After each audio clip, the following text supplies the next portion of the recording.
legislatif ya, kolaborasi sinergitas yang sangat bagus antara eksekutif, pelaksana eksekutif, dinas, kemudian kami di legislatif itu terkait terutama dengan perencanaan, budgeting, penganggaran, kemudian regulasinya, termasuk juga pengawasannya.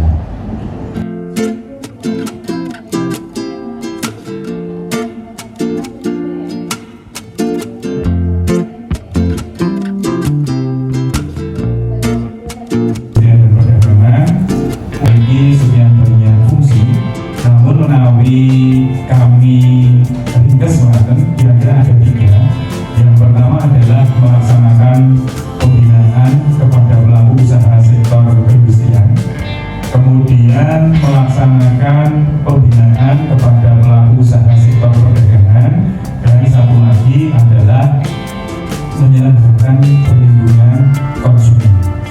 Bapak Ibu yang kami hormati, dalam rangka melaksanakan pembinaan kepada pelaku usaha sektor industri dan perdagangan, biasanya kami melaksanakannya melalui yang pertama adalah peningkatan kualitas SDM-nya, kemudian peningkatan pemanfaatan teknologinya, kemudian peningkatan sertifikasi dan standarisasi produk, lanjut satu lagi adalah peningkatan pemasaran. Bismillahirrahmanirrahim. Assalamualaikum warahmatullahi wabarakatuh. Sudah disampaikan oleh Pak Dwi tentang sekilas ya, ada salah satu WPD yang ada di dinas atau di pemerintah DIY, yaitu Dinas Perintah Perdagangan. Ini juga salah satu strategis kami di Komisi B, yang membahas tentang perekonomian dan keuangan. Saya senang sebenarnya di Komisi B karena yang pertama mungkin latar belakang kami basis di keilmuan kuliah, termasuk juga beberapa tahun menggeluti tentang usaha, bisnis dan sebagainya yang tentang perekonomian, maka alhamdulillah ditugaskan oleh fraksi Partai Keadilan Sejahtera untuk dimasuk di Komisi B. Bagian dari hulu, hulu dari proses bisnis begitu ya.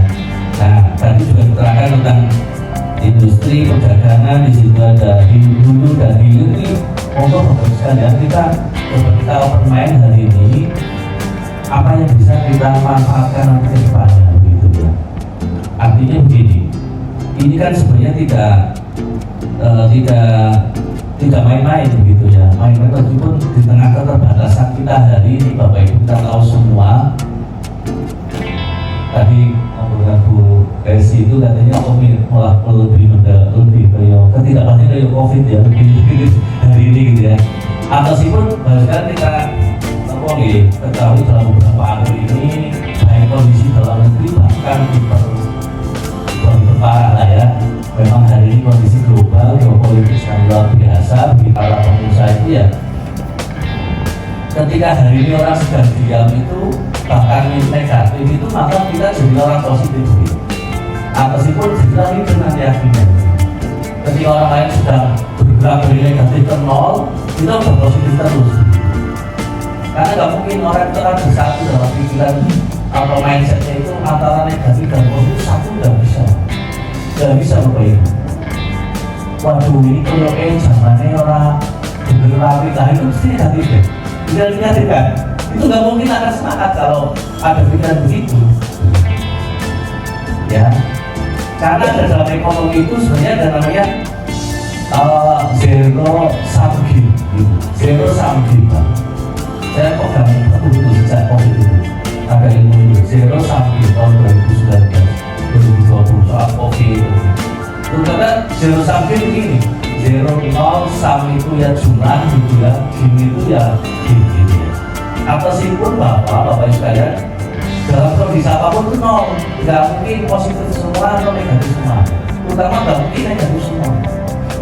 Mesti kan di saat orang negatif ada yang positif ya, karena nanti nol nih, ini 2 tambah 2 jadi nol. Artinya kalau ada orang negatif 2 berarti itu 2 yang positif jadi 0 nantinya. Nah ini penting, kita mau ngambil posisi orang yang jadi negatif atau jadi positif dalam setiap apapun kondisi. Contoh sederhana aja, Bapak Ibu mungkin pelaku usaha di COVID itu kan negatif semua. Rata-rata orang itu nggak bisa kemana-mana, nggak bisa dagang, nggak bisa ini, nggak bisa jalan, ada yang ini. Tapi ternyata ada tempat wisata yang booming di COVID. Betul nggak? Di saat tidak COVID malah sekarang turun. Selamat pagi, Bapak Ibu.